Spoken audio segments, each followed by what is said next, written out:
चलिए, पिछली क्लास में हम लोग बातचीत कर रहे थे, आपको संविधान के बारे में बता रहे थे, कॉन्स्टिट्यूशन। और संविधान को बताते हुए आपको विधायिका समझा रहे थे, लेजिस्लेशन, और बताया था कि विधायिकाएं दो तरीके से काम करती हैं। एक केंद्रीय विधायिका, सेंट्रल लेजिस्लेशन, और दूसरा राज्य की विधायिका, उसको बंद करती है। ठीक। और यहाँ पर केंद्रीय विधायिका देख रहे थे और बताया था केंद्रीय विधायिका में तीन चीज़ें होती हैं: लोकसभा, राज्यसभा और राष्ट्रपति। तो जिसमें सबसे पहले आपको राष्ट्रपति के बारे में बताया था। राष्ट्रपति, उसका कामकाज, उसकी शक्तियां, हटाया जाना। फिर उसके बाद राज्यसभा, फिर उसके बाद लोकसभा के बारे में चर्चा कर रहे थे और बताया था कि लोकसभा में अधिक से अधिक कितने सदस्य हो सकते हैं, 552। फिलहाल कितने हैं, 545। 2 + 543, दो आपको बताया था कि मनोनीत, और 543 निर्वाचित। और मनोनीत आपको बताया था एंग्लो इंडियंस थे, अनुच्छेद 331 से। बाद में फिर आपको बताया कि इसका प्रोविजन अब क्या किया गया है, खत्म कर दिया गया है 104वें संशोधन के द्वारा।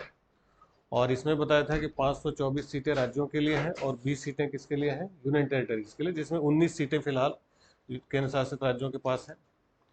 फिर इसमें बताया था कि अनुसूचित जाति जनजातियों के लिए 330 से रिजर्वेशन दिया गया है। अनुसूचित जाति के लिए 84 सीटें हैं और अनुसूचित जनजाति के लिए 47 सीटें हैं। फिर उनकी योग्यताएं आपको बताया था कि मिनिमम एज 25, मैक्सिमम एज कोई सीमा नहीं, कार्यकाल इनका 5 साल का होता है, और 5 साल जब पहली बैठक होती है तब से। और बताया था कि जब पहली बैठक होती है तो उसकी अध्यक्षता कौन करते हैं, प्रोटेम स्पीकर, और वही अगले स्पीकर का चुनाव कराते हैं, लोकसभा अध्यक्ष।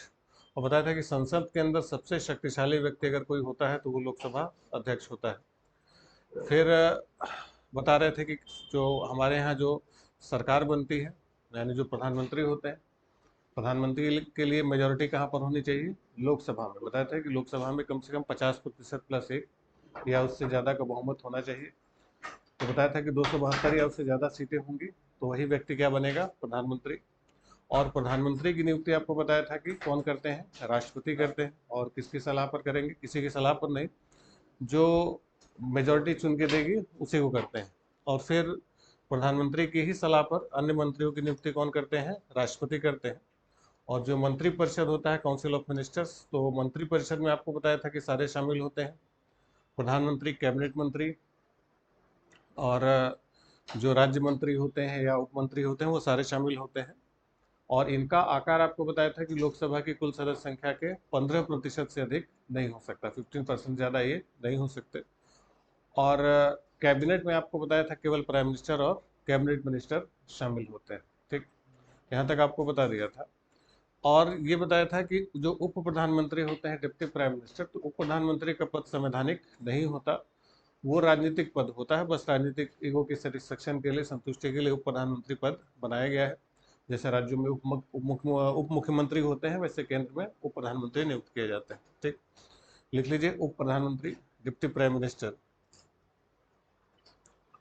तो जो उप प्रधानमंत्री होते हैं, लिख लीजिए, यह पद संवैधानिक नहीं होता, this post is not constitutional. यानी उप प्रधानमंत्री का पद क्या है, संवैधानिक नहीं होता।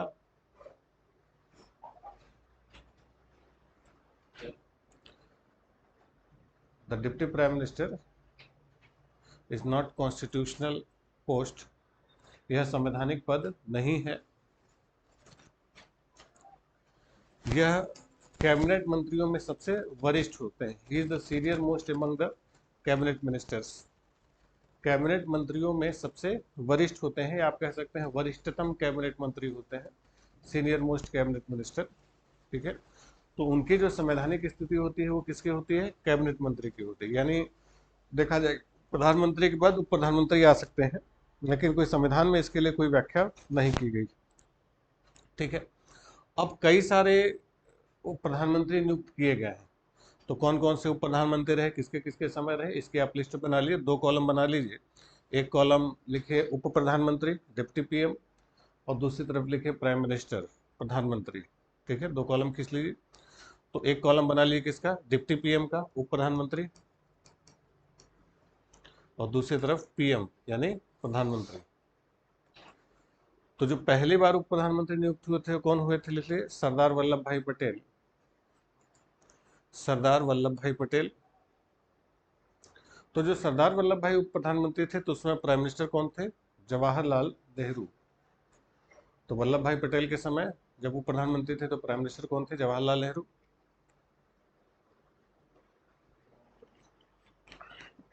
फिर दूसरे थे मोरारजी देसाई। मोरारजी देसाई जब वो प्रधानमंत्री थे तो उस समय प्रधानमंत्री थे इंदिरा गांधी। मोरारजी देसाई के समय कौन थे? इंदिरा गांधी। ठीक। इसके बाद लिखे जगजीवन राम। जगजीवन राम। जगजीवन राम लिखे जूनियर, कनिष्ठ। जगजीवन राम जूनियर,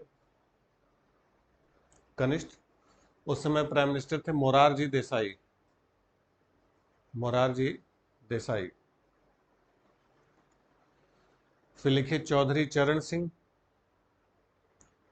चौधरी चरण सिंह। चौधरी चरण सिंह सीनियर, वरिष्ठ। और उस समय प्राइम मिनिस्टर कौन थे? मोरारजी देसाई।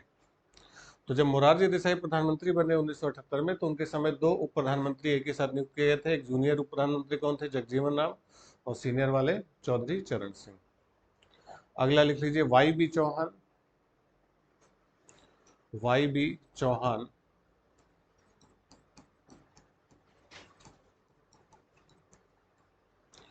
तो वाई बी चौहान जब उप प्रधानमंत्री थे तो उस समय प्रधानमंत्री लिखे चौधरी चरण सिंह थे। चौधरी चरण सिंह। ठीक। फिर लिखे चौधरी देवीलाल।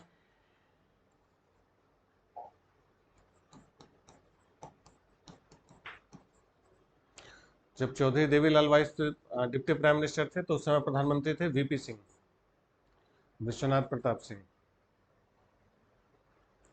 ठीक। तो चौधरी देवीलाल के समय कौन थे? विश्वनाथ प्रताप सिंह थे। फिर अगला लिखिए फिर से चौधरी देवीलाल। तो चौधरी देवीलाल में चंद्रशेखर सिंह।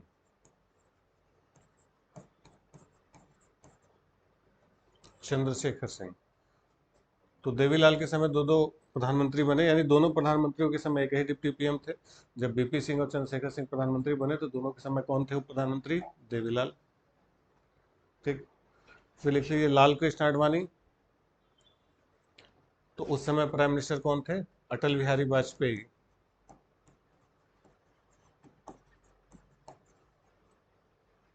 अटल बिहारी वाजपेयी।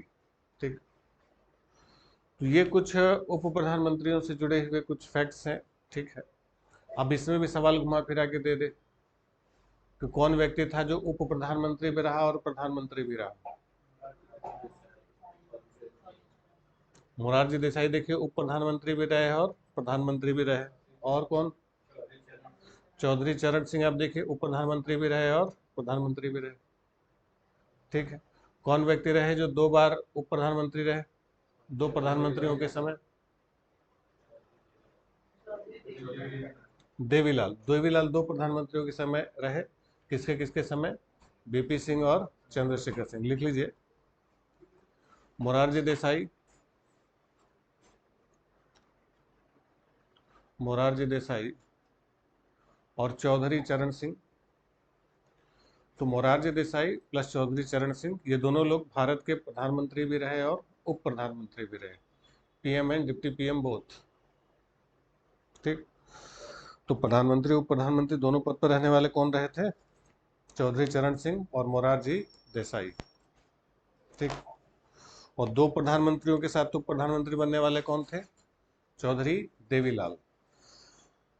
लिख लीजिए चौधरी देवीलाल दो प्रधानमंत्रियों के साथ उप प्रधानमंत्री बनने वाले थे। Chaudhary Devilal became the deputy prime minister with two prime ministers. दो प्रधानमंत्रियों के साथ उप प्रधानमंत्री बने।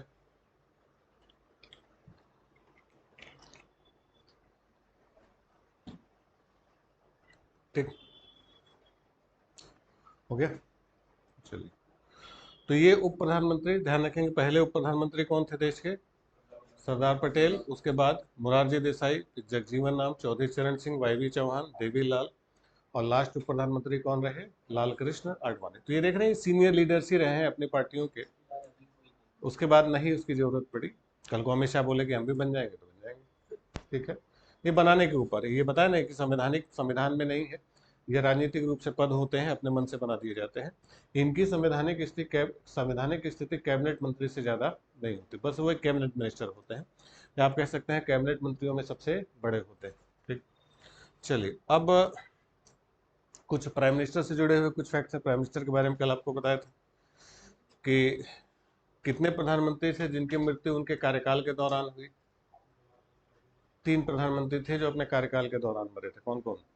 जवाहरलाल नेहरू, लाल बहादुर शास्त्री और इंदिरा गांधी। लिख लीजिए, 3 प्रधानमंत्रियों की मृत्यु उनके कार्यकाल के दौरान हुई।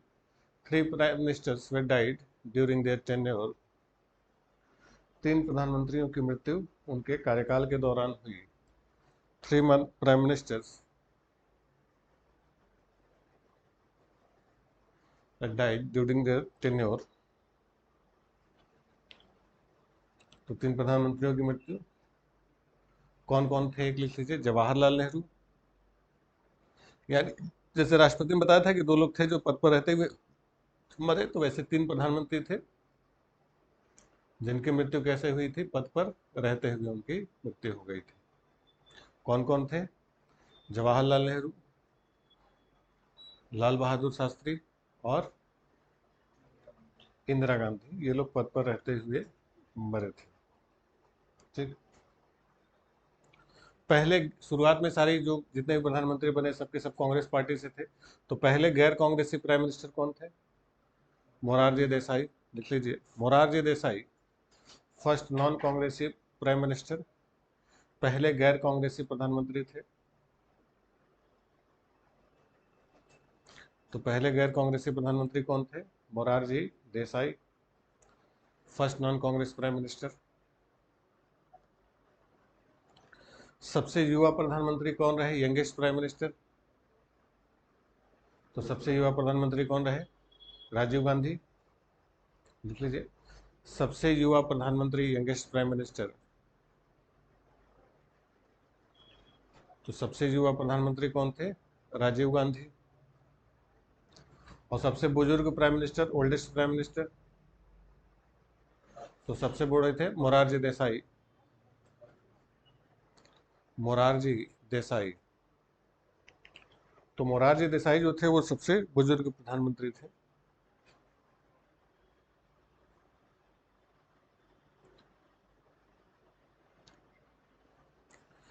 दो प्रधानमंत्री ऐसे रहे जिन्हें लोकसभा में विश्वास मत हासिल नहीं हुआ।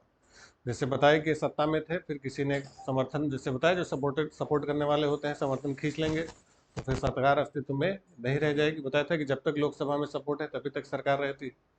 तो 2 बार ऐसा हुआ कि विश्वास मत प्रस्तुत किया गया लेकिन वो विश्वास मत वो प्राप्त नहीं कर पाए और उन्हें क्या करना पड़ा? रिजाइन करना पड़ा। लिख लीजिए, 2 प्रधानमंत्री लिखिए, वीपी सिंह और H D Deve Gowda. VP Singh and H D Deve Gowda Lok Sabha में विश्वास मत प्राप्त न करने के कारण VP Singh and H D Deve Gowda resigned due to VP Singh और एच डी देवगौड़ा लोकसभा में विश्वास मत हासिल न करने के कारण त्यागपत्र दिए थे। H D Deve Gowda resigned due to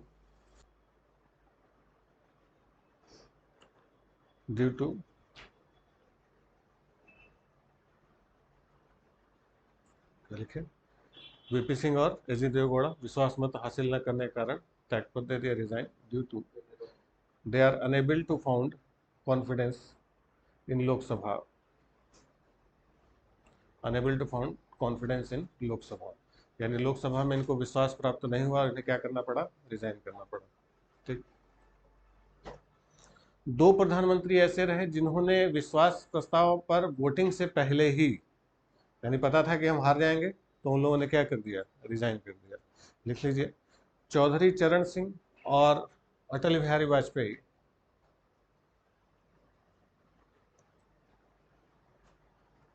Chaudhary Charan Singh and Atal Bihari Vajpayee has resigned before the voting on confidence motion. Chaudhary Charan Singh और अटल बिहारी वाजपेयी ने लोकसभा में विश्वास मत प्रस्ताव पर प्रस्ताव पर मतदान से पूर्व त्यागपत्र दे दिया। They resign before the confidence motion, before the voting on confidence motion in Lok Sabha.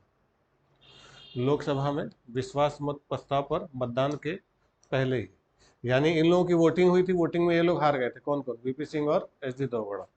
और ये लोग वोटिंग से पहले ही क्या कर दिए थे? रिजाइन कर दिए थे, क्योंकि उनको पता था कि मतदान ये हार जाएंगे। दक्षिण भारत के पहले प्रधानमंत्री कौन थे? नरसिम्हा राव। और दूसरे प्रधानमंत्री कौन थे? एच.डी. देवगौड़ा। ठीक।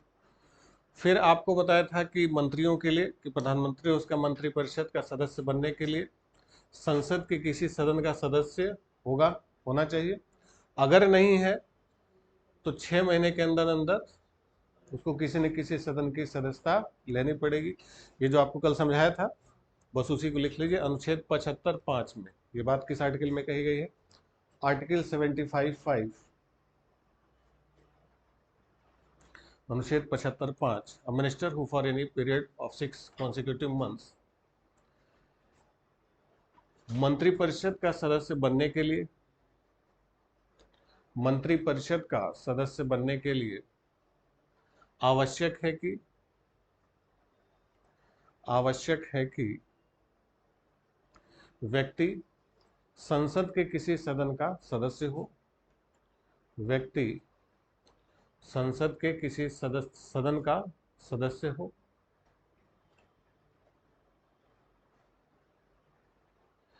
यदि कोई व्यक्ति मंत्री बनते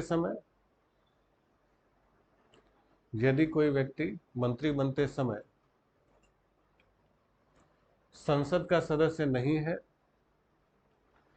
मंत्री बनते समय संसद का सदस्य नहीं है, तो उसे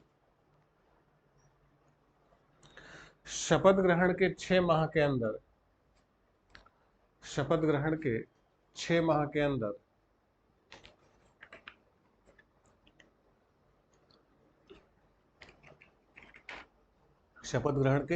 अंदर संसद की सदस्यता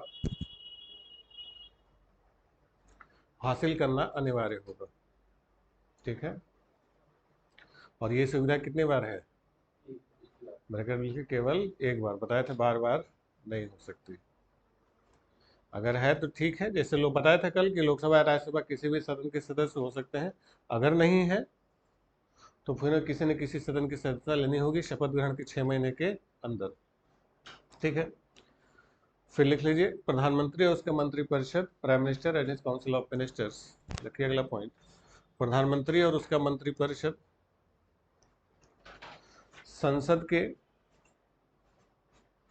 दोनों सदनों की बैठक में हिस्सा ले सकते हैं। Could participate in the sittings of both houses. संसद की दोनों सदनों की बैठक में हिस्सा ले सकते हैं। बहस और सवाल जवाब कर सकते हैं। Could participate in the sittings of both houses, but they can cast their vote in their own house. बहस कर सकते हैं, लेकिन मतदान केवल अपने ही सदन में करेंगे। But they can cast their vote in their own house. लेकिन मतदान केवल अपने ही सदन में करेंगे, यानी अपने ही सदन में मतदान करते हैं और दूसरे में नहीं कर सकते। ठीक है। जैसे बताया था कि प्रधानमंत्री लोकसभा से हैं, राज्यसभा में बहस होगी तो उसमें सवाल जवाब करेंगे, लेकिन वोटिंग वो राज्यसभा में नहीं करेंगे। कहाँ पर करेंगे? लोकसभा में। इसके पहले प्रधानमंत्री थे मनमोहन सिंह, वो राज्यसभा से थे, वो लोकसभा में बैठते थे, लेकिन वोटिंग कहाँ करते थे? राज्यसभा में। ठीक।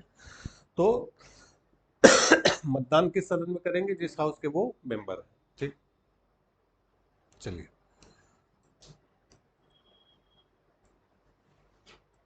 कुछ और फैक्ट रह गया क्या? बीच में आ गया।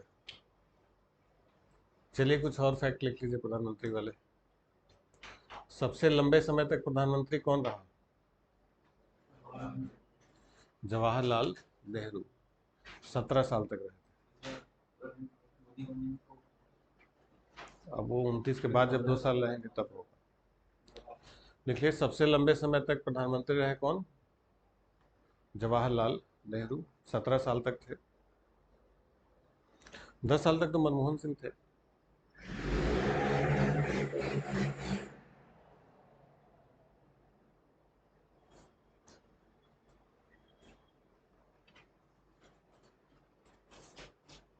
ठीक, फिर लिखिए सबसे छोटा कार्यकाल किस प्रधानमंत्री का था? अटल बिहारी वाजपेयी का। 1996 में वो 13 दिन के लिए बने थे। सबसे कम समय तक प्रधानमंत्री कौन थे? अटल बिहारी वाजपेयी। सबसे छोटा कार्यकाल मात्र 13 दिनों का। ठीक है, 13 दिनों तक वो रहे थे, उसके बाद उन्होंने क्या कर दिया? रिजाइन कर दिया। तो सबसे छोटा कार्यकाल किसका था? अटल बिहारी वाजपेयी का। फिर लिखिए कार्यवाहक प्रधानमंत्री कौन रहे भारत के? Acting prime minister. कार्यवाहक प्रधानमंत्री थे गुलजारी लाल नंदा। तो गुलजारी लाल नंदा जो थे वो 2 बार एक्टिंग प्राइम मिनिस्टर बने। गुलजारी लाल नंदा 2 बार कार्यवाहक प्रधानमंत्री बने। एक बार 1964 में बने, किसकी मौत के बाद? जवाहरलाल नेहरू की मृत्यु के बाद। और दूसरा 66 में बने थे लाल बहादुर शास्त्री की मृत्यु के बाद। तो दोनों के बाद यही बने थे, गुलजारी लाल नंदा 2 बार कार्यवाहक प्रधानमंत्री बने। ठीक, अब कौन व्यक्ति थे जो एक से अधिक बार प्रधानमंत्री बने? लिख लीजिए prime minister more than 1 times. एक से अधिक बार प्रधानमंत्री बनने वाले, तो एक से अधिक बार प्रधानमंत्री बनने वालों में जवाहरलाल नेहरू लिख लीजिए, prime minister for more than 1 times. तो एक से अधिक बार प्रधानमंत्री बनने वालों में कौन थे? जवाहरलाल नेहरू। कितनी बार थे? 3 बार। तो जवाहरलाल नेहरू 3 बार प्रधानमंत्री बने। फिर लिखिए इंदिरा गांधी। इंदिरा गांधी भी 3 बार बनी। इंदिरा गांधी 3 बार। फिर लिखिए अटल बिहारी वाजपेयी। अटल बिहारी वाजपेयी, तो अटल बिहारी वाजपेयी ये भी 3 बार बने। हाँ, छोटे छोटे कार्यकाल थे, 3 बार बने। फिर लिखे मनमोहन सिंह 2 बार बने, 2004 और 2009 में बने थे। फिर लिखे नरेंद्र मोदी 2 बार बने। तो नरेंद्र मोदी कितने बार प्रधानमंत्री बने? 2 बार।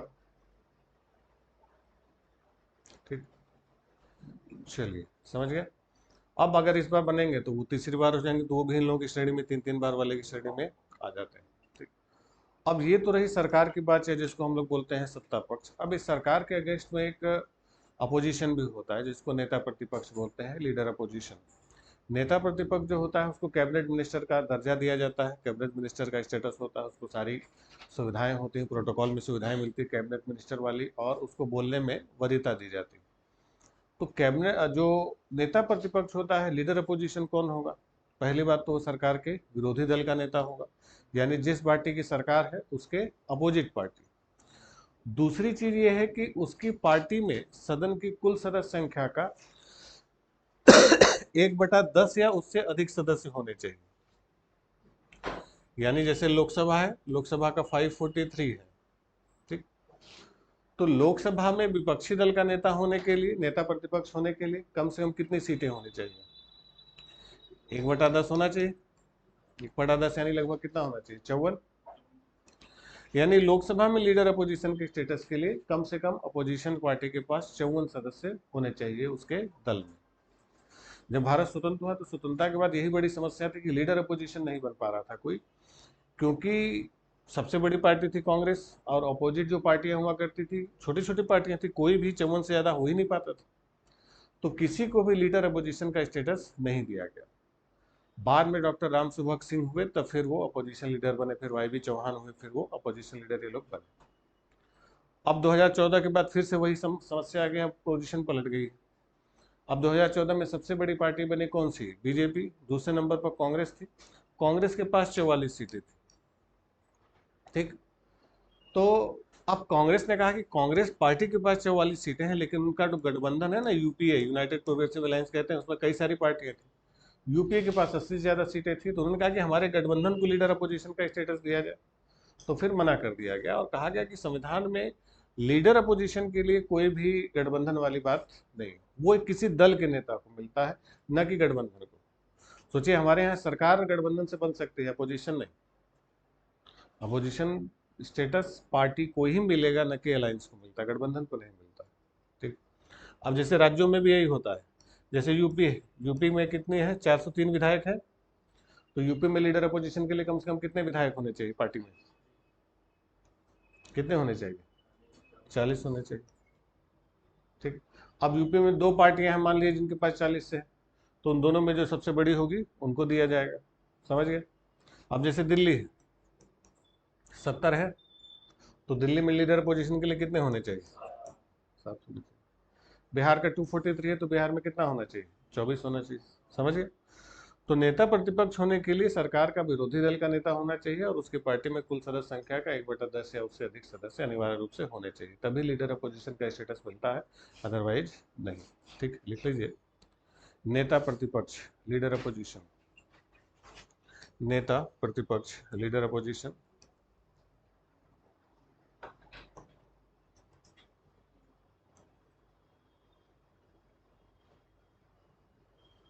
Leader opposition. लिखिए, सरकार के विरोधी दल का नेता, leader of the opposite party of government, सरकार के विरोधी दल का नेता, opposition, leader of the opposition party of government, जिसके दल में, जिसके दल में लोकसभा के कुल सदस्य संख्या का, जिसके दल में लोकसभा की कुल सदस्य संख्या का 1/10 या उससे अधिक सदस्य होने चाहिए। विच party could not consist, which party could not consist less than 1/10 member of the total membership of Lok Sabha, जिसके दल में लोकसभा की कुल सदस्य संख्या का 1/10 या उससे अधिक सदस्य होने चाहिए। ठीक है, 1/10। क्लियर है। और इसको किसका दर्जा होता है, कैबिनेट मंत्री का दर्जा होता है। लिख लीजिए, नेता प्रतिपक्ष को कैबिनेट मंत्री के बराबर का दर्जा होता है। Leader opposition got the status of cabinet minister. नेता प्रतिपक्ष को कैबिनेट मंत्री के बराबर का दर्जा होता है, got the status of cabinet minister, यानी इसके पास किसका दर्जा होता है, कैबिनेट मंत्री का दर्जा होता है। समझ गए। तो शुरुआत में यही बड़ी समस्या थी कि भाई किसको लीडर अपोजिशन बनाया जाए, क्योंकि कोई हो ही नहीं पाता। ठीक। अभी 2 बार से यही समस्या चल रही है, 2014 में भी यही हुआ और 2019 में भी हुआ। तो संवैधानिक रूप से हमारे नेता प्रतिपक्ष का जो पद है वो 2 बार से खाली चल रहा, 2014 में भी खाली रहा और 19 में भी खाली रहा, क्योंकि कांग्रेस को, सबसे बड़ी अपोजिशन पार्टी कांग्रेस, तो उसके पास इतनी सीटें नहीं थी। ठीक, और गठबंधन को देने से मना कर दिया गया। अब इसमें भी है कि जो पार्टियां होती हैं, जैसे ऐसा नहीं कांग्रेस पार्टी है तो कांग्रेस पार्टी ने किसी को अपने दल का नेता नहीं चुना, जैसे अधीर रंजन चौधरी को चुना गया तो वो उनके दल के नेता है, विरोधी दल के नेता है, लीडर अपोजिशन वो नहीं कहे जाएंगे। जो सुविधाएं मिलती हैं, जो स्टेटस मिलता है, वो उनको नहीं मिलेगा। वो अपनी तरफ से विरोध करें वो अलग बात, लेकिन जो संवैधानिक दर्जा उनको नहीं मिलेगा। ठीक है, चलिए। तो ये तो, अरे सांसद तो सब होते हैं, कैबिनेट मिनिस्टर का दर्जा मिलना चाहिए ना। ठीक। और अगर कोई दो पार्टियां हैं जिनके पास 1/10 या उससे अधिक है, तो जो उन दोनों में सबसे बड़ी पार्टी होगी उसको उसका स्टेटस दिया जाएगा, उसको उसका दर्जा दिया जाएगा। ठीक। तो अब तक जो हम लोग देख रहे थे, अब तक जो हम लोग देख रहे थे, आपको बता रहे थे क्या, संसद के बारे में, और बताया था कि संसद में क्या क्या होता है, लोकसभा, राज्यसभा और राष्ट्रपति। तो अब तक बताया कि राष्ट्रपति होते हैं, राष्ट्रपति, उसका कामकाज, उनकी शक्तियां। फिर बताया था कि राष्ट्रपति की अनुपस्थिति में कौन काम करेगा, वाइस प्रेसिडेंट, उपराष्ट्रपति, और उपराष्ट्रपति राज्यसभा के क्या होते हैं, पदेन सभापति होते हैं। ठीक। और फिर लोकसभा का अपना एक क्या होता है, स्पीकर होता है। ठीक। फिर राज्यसभा की सारी व्यवस्थाएं आपको बताई, फिर लोकसभा। तो अब तक जो हम लोग देख रहे थे, तीनों को अलग अलग देख रहे थे। अलग से आपको राष्ट्रपति के बारे में बता दिया, अलग से आपको राज्यसभा बता दिया, अलग से लोकसभा। अब ये तीनों पार्लियामेंट के रूप में एक साथ कैसे काम करेंगे, ये हम लोग देखेंगे। यानी अब तीनों को एक साथ हम लोग देखेंगे कि तीनों एक साथ कैसे संसद के रूप में कार्य करते हैं। क्लियर हुआ? अब तक कैसे देख रहे थे, अलग अलग देख रहे थे। तो लिख लीजिए संसद, पार्लियामेंट, फिर से हेडिंग डालिए। अब हम लोग संसद के बारे में बातचीत करेंगे। यहाँ संसद की कार्यवाही देखेंगे, पार्लियामेंट्री प्रोसीडिंग्स आप कर दीजिए, संसद की कार्यवाही भी लिख सकते हैं। तो जो संसद की कार्यवाही होगी, पार्लियामेंट्री प्रोसीडिंग्स होगी, यानी संसद जो बैठेगी, तो पहली बार संसद की बैठकें होंगी। अब संसद की बैठकें कब होंगी, कितनी बार होंगी? तो ध्यान रखेंगे, संविधान में ये कहीं नहीं लिखा कि संसद की बैठकें कितनी बार होंगी, 2 बार होंगी, 4 बार होंगी, 6 बार होंगी। ये लिखा हुआ है कि संसद की 2 बैठकों के बीच में 6 महीने से अधिक का अंतर नहीं हो सकता। यानी एक बैठक की आखिरी और अगले की पहली के बीच में 6 महीने से, यानी एक के आखिरी दिन और अगले का पहला दिन, दोनों के बीच में 6 महीने से अधिक का अंतर नहीं हो सकता। यानी साल भर में कम से कम कितनी बैठकें होंगी, 2 होंगी। साल भर में कम से कम क्या होंगी, 2 होंगी। 2 से ज़्यादा हो सकती हैं, 2 से कम नहीं हो सकती। जनरली हमारे यहाँ 3 होती हैं, कभी कभी 4 भी हो जाती हैं। तो 3 हो सकती हैं, 4 हो सकती है, 6 हो सकती है, उससे मतलब नहीं, लेकिन 2 से कम नहीं हो सकती। ठीक है, लिख लीजिए। लिखिए, संसद की 2 बैठकों के बीच में 6 माह से अधिक समय का अंतर नहीं हो सकता। The time duration between 2 sittings of the parliament could not exceed 6 months. संसद की 2 बैठकों के बीच में 6 माह से अधिक का अंतर नहीं हो सकता।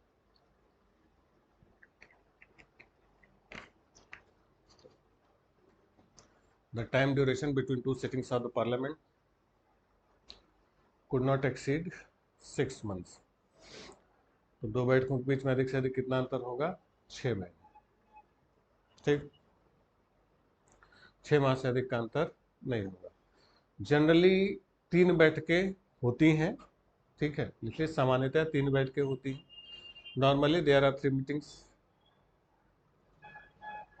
पहला लिख लीजिए, साल का जब पहला सेशन होता है, सबसे पहले बजट हो जाता है। तो लिखिए शीतकालीन सत्र या बजट सत्र, विंटर सेशन और बजट सेशन एक ही चीज है। शीतकालीन सत्र या बजट सत्र। दूसरा लिखिए ग्रीष्मकालीन समर, ग्रीष्मकालीन सत्र, समर सेशन। और तीसरा है मॉनसून, मॉनसून सत्र। तो तीसरा कौन सा सत्र है, मॉनसून सत्र। ये कंफर्म नहीं है कि हो, ये कहीं नहीं लिखा है कौन सा सेशन होगा, बस ये है कि 2 बैठकों के बीच में 6 महीने से अधिक का अंतर नहीं हो सकता। ठीक। अब जो सदन की बैठकें शुरू होती है, सदन की बैठकें कितने बजे शुरू होती है, संसद सुबह कितने बजे बैठती है? संसद की बैठक सुबह 11 बजे शुरू होती है। लिख लीजिए, sittings of parliament starts at 11 AM। संसद की बैठक प्रातः 11 बजे प्रारंभ होती है। Sitting of parliament starts at 11 AM। अब मान लीजिए कि सुबह 11 बजे बैठक शुरू हुई और बहुत कम सदस्य उपस्थित हुए, बहुत कम सदस्य उपस्थित हुए, तो बैठक कंसीडर नहीं की जाएगी। बारिश हो गया, मौसम खराब हो गया, बहुत कम मेंबर आए, तो एक बिल्कुल मिनिमम कोरम बनाया गया है। कोरम की मतलब कि कम से कम उतने सदस्य उपस्थित होंगे तभी बैठक कंसीडर की जाएगी, अदरवाइज नहीं की जाएगी। समझ गए? तो ध्यान रखेंगे, संसद हो, चाहे संसद का मतलब लोकसभा हो, चाहे राज्यसभा हो, या राज्यों में विधानसभा, विधान परिषद, किसी भी सदन की बैठक के लिए जो कोरम होता है वो कुल सदस्य संख्या का 1/10 होता है, 1/10, किसी भी हाउस में। जैसे लोकसभा है, तो लोकसभा की बैठक के लिए कम से कम कितने मेंबर प्रेजेंट होने चाहिए, 54। राज्यसभा के लिए कितने होने चाहिए, 245 है, तो राज्यसभा के लिए कितने होने चाहिए, 24। यूपी विधानसभा के लिए, समझ गए, बिहार के लिए, समझ गए। तो किसी भी सदन के लिए बैठक के लिए कोरम यानी कितना होना है, कम से कम उतने सदस्य होंगे तभी बैठक होगी, अदरवाइज नहीं होगी। लिख लीजिए, संसद की बैठक के लिए कोरम या गणपूर्ति quorum for the sittings of parliament.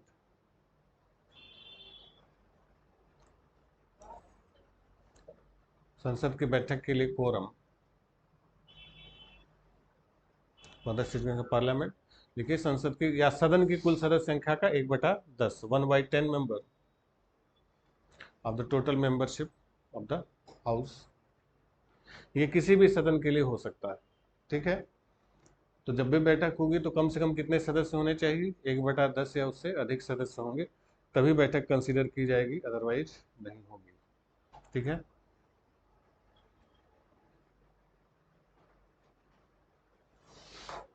Clear हो गया। चलिए अब जैसे बैठक शुरू हुई, मान लीजिए कि सदस्य उपस्थित हो गए, बैठक शुरू होगी कितने बजे, 11 बजे। तो 11 से 12 का जो पहला घंटा होता है उसको बोलते हैं प्रश्नकाल, क्वेश्चन आवर। देखिए 11 to 12, 11 से 12, 11 से 12 का पहला घंटा क्या होता है, क्वेश्चन आवर होता है, प्रश्नकाल होता है, ठीक। तो प्रश्नकाल में क्या होता है कि प्रश्न होते हैं, क्वेश्चंस होते हैं। प्रश्नकाल होगा तो प्रश्नकाल में क्या होगा, प्रश्न पूछे जाएंगे, क्वेश्चन पूछे जाएंगे। क्वेश्चन कौन पूछेगा, लोकसभा राज्यसभा के सदस्य, संसद के सदस्य सवाल पूछेंगे। किससे सवाल पूछेंगे, मंत्रिपरिषद से।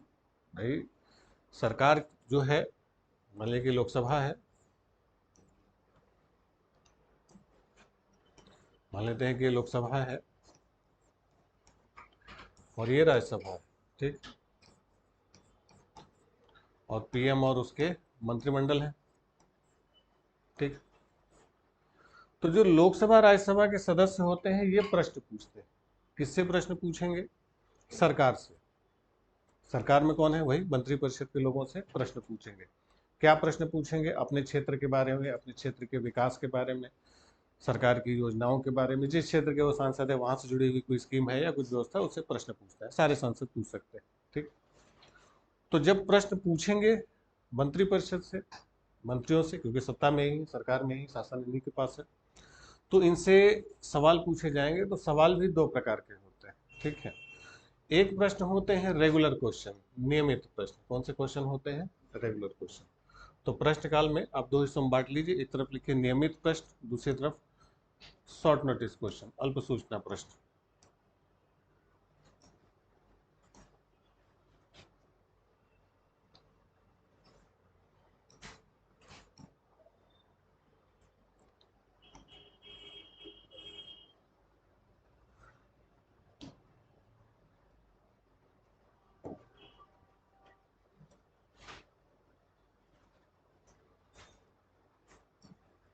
ठीक है, प्रश्नकाल है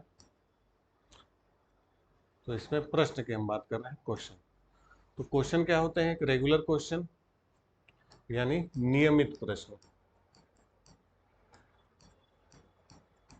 रेगुलर क्वेश्चन। और दूसरा होता है अल्प सूचना प्रश्न, शॉर्ट नोटिस क्वेश्चन।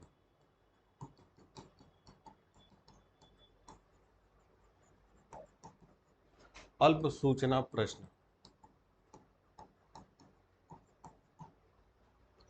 तो जो रेगुलर क्वेश्चन होते हैं, नियमित प्रश्न होते हैं, नियमित प्रश्न में क्या होता है कि 10 दिन की पूर्व सूचना आवश्यक होती है, 10 डेज प्रियर नोटिस।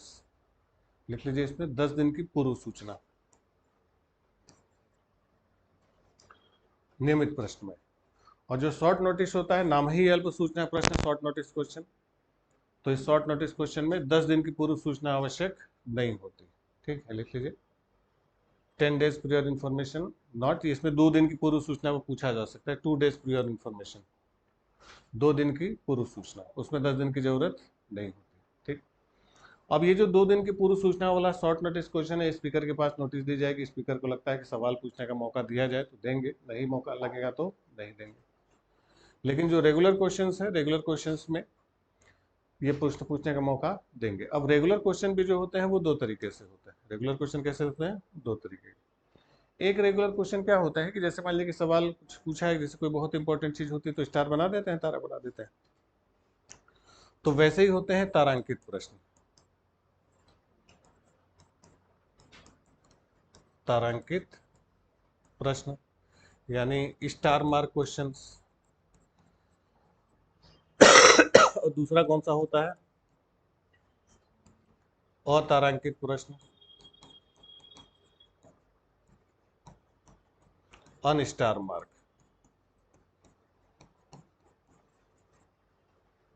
यानी एक कैसा प्रश्न होगा? स्टार मार्क और दूसरा अनस्टार मार्क। तारांकित प्रश्न और अतारांकित प्रश्न, यानी स्टार बना दिया। तो जो तारांकित प्रश्न होते हैं, स्टार मार्क क्वेश्चन है, तो स्टार मार्क क्वेश्चन क्या होते हैं कि ये मौखिक रूप से पूछे जाते हैं, वर्बली। वर्बली का मतलब संसद में सदस्य खड़ा हुआ और खड़ा होकर सरकार से क्या हुआ? प्रश्न किया। तो जब वर्बल क्वेश्चन होगा तो उत्तर भी क्या होगा? मौखिक होगा। जब मौखिक प्रश्न होगा तो उत्तर भी क्या होगा? मौखिक होगा। तो ये प्रश्न कैसा पूछा जाएगा? लिखिए वर्बली, मौखिक। कौन सा? Star mark. और अनस्टार मार्क क्या होता है? ये लिखित में होता है, रिटन में होता है। यानी एक संसद में बोल के पूछा जाता है और एक लिख के पूछा जाता है। ठीक। तो जो मौखिक प्रश्न आएगा तो मौखिक का उत्तर भी क्या होगा? मौखिक होगा। जो लिखित होगा, लिखित का उत्तर भी लिखित में जाएगा। वर्बल, मौखिक, ये लिखित, रिटन में। ठीक। अब जो स्टार मार्क क्वेश्चन होते हैं, तारांकित प्रश्न होते हैं, तो स्टार मार्क क्वेश्चंस में जो स्टार मार्क होते हैं, इसमें पूरक प्रश्न पूछे जा सकते हैं, सप्लीमेंट्री अलाउड होते हैं। पूरक प्रश्न पूछे जाते हैं, सप्लीमेंट्री अलाउड। और इसमें पूरक प्रश्न नहीं पूछे जा सकते, सप्लीमेंट्री नॉट अलाउड। किसमें? अतारांकित में। ठीक। तो सप्लीमेंट्री किसमें पूछा जा सकता है? तारांकित में। और अतारा यानी जो मौखिक होता है उसमें सप्लीमेंट्री पूछ सकते हैं, और इसमें सप्लीमेंट्री नहीं पूछ सकते। ठीक। तो अब जो भी अभी एक सदन में कितने सवाल हो सकते हैं, लोकसभा में कितने सवाल हो सकते हैं, एक सदस्य कितना सवाल पूछ सकता है, एक दिन में कितने सवाल होंगे, अब इस पर भी डिटेल में हम बातचीत करेंगे। लेकिन सवाल ये है कि जो भी सवाल पूछा गया इस प्रश्नकाल के दौरान किससे पूछा जाएगा? मंत्रिपरिषद से पूछा जाएगा। जब मंत्रिपरिषद से सवाल पूछा जाएगा तो मंत्रिपरिषद उसका उत्तर देगी। जिस मंत्री से पूछा जाएगा मंत्री उसका उत्तर देंगे। इनकेस मान लीजिए कि मंत्री के पास उत्तर नहीं रहा तो उस समय मांगेगा कि एक हफ्ते का समय दीजिए, एक हफ्ते बाद इसका आंसर हम दे देंगे। अब मान लीजिए कि एक हफ्ते का समय लिया, एक हफ्ते के अंदर उसका आंसर नहीं दिया तो पूछा जाएगा भाई आंसर दीजिए। और फिर उसने कहा कि नहीं हम एक हफ्ते बाद देंगे। और बार बार उससे पूछा जा रहा है, वो आंसर नहीं दे पा रहा है या नहीं दे रहा है, तो क्या संसद में जो प्रश्न उठा उसका उत्तर देने के लिए मंत्री को बाध्य किया जा सकता है कि प्रश्न उठा उसका उत्तर देना ही पड़ेगा? जैसे मान लीजिए कि आपने हमसे कोई सवाल पूछा कि सर हमको ये सवाल बताइए, इसका आंसर बताइए। अब हमने कहा अभी रुको, कल देख के बताएंगे। आपने कल फिर पूछा, कल हम फिर नहीं बता रहे, या हम नहीं बता रहे हैं, बता नहीं पा रहे, बताने में हम सक्षम नहीं। तो क्या आपने जो हमसे प्रश्न पूछा, आपका प्रश्न उत्तर देने के लिए हम बाध्यकारी होंगे? आप हमें बाध्य कर सकते हैं, क्वेश्चन पूछा है तो आंसर देना ही पड़ेगा। बताइए।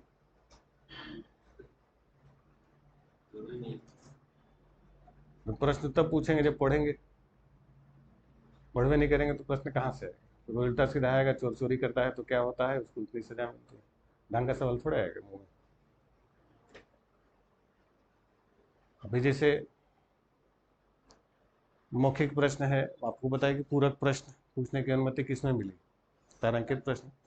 अब पूरक प्रश्न भारतीयों को पहली बार पूछने की परमिशन कब मिली थी? सप्लीमेंट्री क्वेश्चन पूछने की परमिशन कब मिली?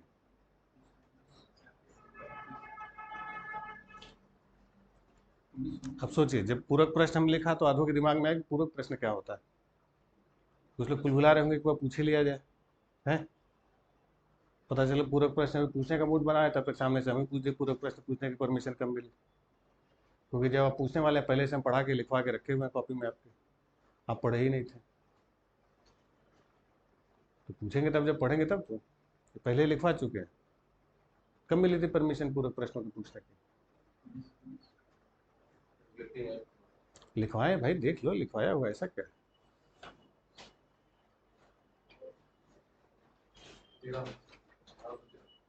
अरे देख लो, ऐसा काहे तुक्का लगा रहे हो? हम ये तो बोले नहीं कि याद करके बताओ।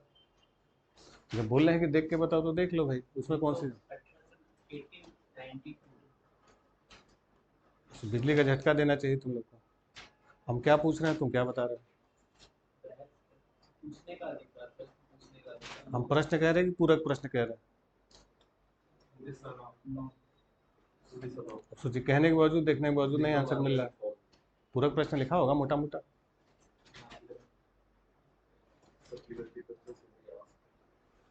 लिखा हुआ है, सोचिए लिखवाया किस लिए जाता है?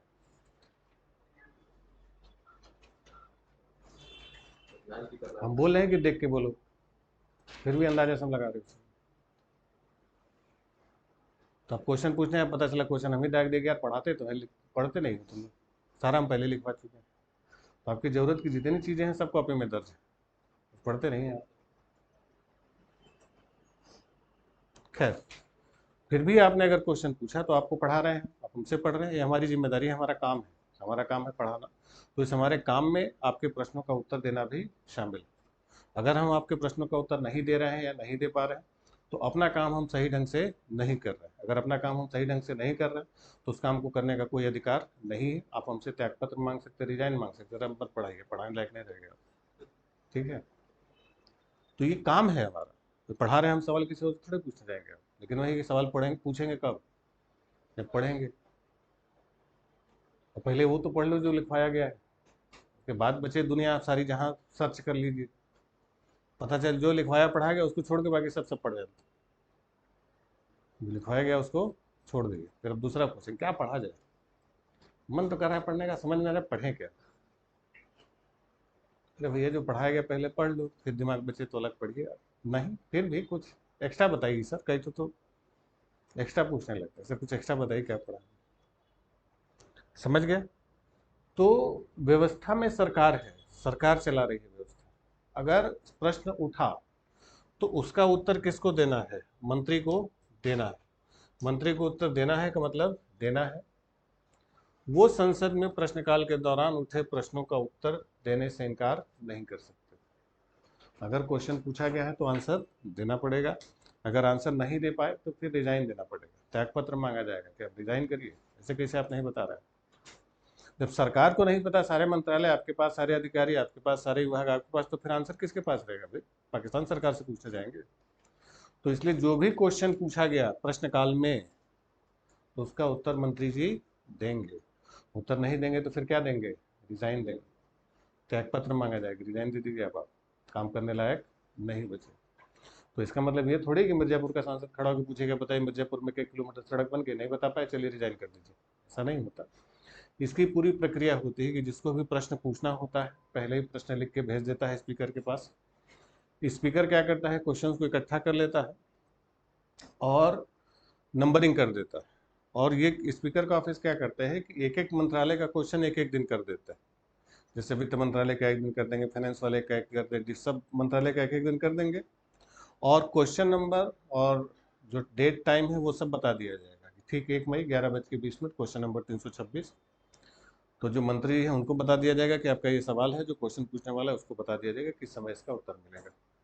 तो पहले से ही वो सारी तैयारी करके आते हैं। जो क्वेश्चन पूछना रहता है, ऐसा थोड़ी मंत्री को सब कुछ थोड़े पता होता है। तो पहले से पूरी फाइलें वाइलें और सारी तैयारी करके आते हैं। और पूरक प्रश्नों के लिए वो अपने मंत्रालय के अफसरों को तैनात रखते हैं कि अगर कोई सप्लीमेंट्री उठा तो तुरंत उसका उत्तर वो दे पाते हैं। अगर नहीं हो पाया तो वो समय लेते हैं कि हम इतना समय ले रहे हैं, इसके बाद आपको आंसर देंगे, लेकिन आंसर देंगे, आंसर देने से मना नहीं कर सकते। ठीक है, क्लियर हो गया? तो जो भी संसद में सवाल उठेगा उसका उत्तर मंत्री जी क्या है, देंगे ही देंगे, उसको देने से मना नहीं करेंगे। क्लियर हो गया? अब इस बाध्यता का भी कई बार फायदा उठा लिया जाता है। कई बार फायदा उठाने का मतलब है कि जैसे कई बार ऐसा हो चुका है कि आप देखते हैं ना कि सांसद, आप विधायक बनते हैं उसके बाद अमीर हो जाते हैं, तो खाली क्वेश्चन पूछ पूछ के अमीर हो जाते हैं, उससे बड़ा पैसा कमा लेते हैं। मुझसे कैसे अमीर होंगे कि जैसे मान लीजिए कि किसी मिर्जापुर का ही कोई सांसद है, मान लीजिए, अब वहाँ पर कोई मिनरल वाटर की कंपनी है, उसको मिनरल वाटर का अपना कोई बड़ा प्लांट लगाना है। अब उसको मिर्जापुर में सर्वे करना होगा कि मिर्जापुर में ग्राउंड वाटर की स्थिति क्या है, कौन कौन सा उसमें एलिमेंट पाया जा रहा है, कितने घरों में सरकारी नल से सप्लाई हो रही है, कितने कुएं हैं, कितने नलकूप हैं। अब उस जानकारी के लिए या तो अपना लैब इकट्ठा करे, आपने लोगों को लगाया, पूरा घर घर सर्वे करवाए, उससे अच्छा मिर्जापुर के सांसद के पास जाए, उनको 50,000 रुपया पकड़ाए कि साहब हमसे 50,000 रुपया लीजिए, हमारा 5-6 क्वेश्चन है, इसका आंसर जरा निकलवा दीजिए। सांसद ही वो क्वेश्चन लिख के कहाँ भेज देंगे? स्पीकर के पास कि हमारा ये सवाल है। अब स्पीकर किसको देगा? मंत्री के पास भिजवा देगा। अब मंत्री जी सर्वे करवाएंगे, पूरा टेस्टिंग करवाएंगे, कहाँ कहाँ क्या है पूरी जानकारी, पे संसद में आंसर देना है, गलत तो देंगे नहीं, तो फिर उनको लिखित रूप से आंसर दे दिया जाएगा। मंत्री जी उस आंसर को जब संसद में देंगे, फिर सांसद महोदय अपने कंपनी वाले को दे देंगे, जाओ बेटा। तो विधायक सांसद का भी काम हो गया, कंपनी भी सस्ते में नहीं पड़ेगी, पब्लिक का पैसा खर्चा होता है। कई बार 3 सांसद, सोचिए एक ऑपरेशन दुर्योधन हुआ तो 3 सांसद यही भदोही, मिर्जापुर और सोनभद्र के सांसद पकड़ाए थे, 20-20 हजार रुपये में सवाल पूछ रहे थे संसद में। तहलका वालों ने स्टिंग ऑपरेशन किया था, 20 हजार के बदले में संसद में सवाल पूछने के लिए तैयार थे लोग, क्योंकि संसद में सवाल होगा तो आंसर तो मिलेगा ही मिलेगा, और सही मिलेगा तो कंपनियां किसको पकड़ लेती हैं? सांसदों को, राज्यों में विधायकों को पकड़ लेते हैं, वो सब खाली क्वेश्चन पूछ पूछ के पैसा कमा लेते हैं। ठीक, चलिए खैर, समझ में आया। अब देखिए एक दिन में कितने सवाल होंगे, इसके लिए पूरा एक फॉर्मेट बना लीजिए प्रश्नकाल का। 2 हिस्सों में बांट लीजिए, तारांकित स्टार मार्क और अतारांकित अनस्टार मार्क।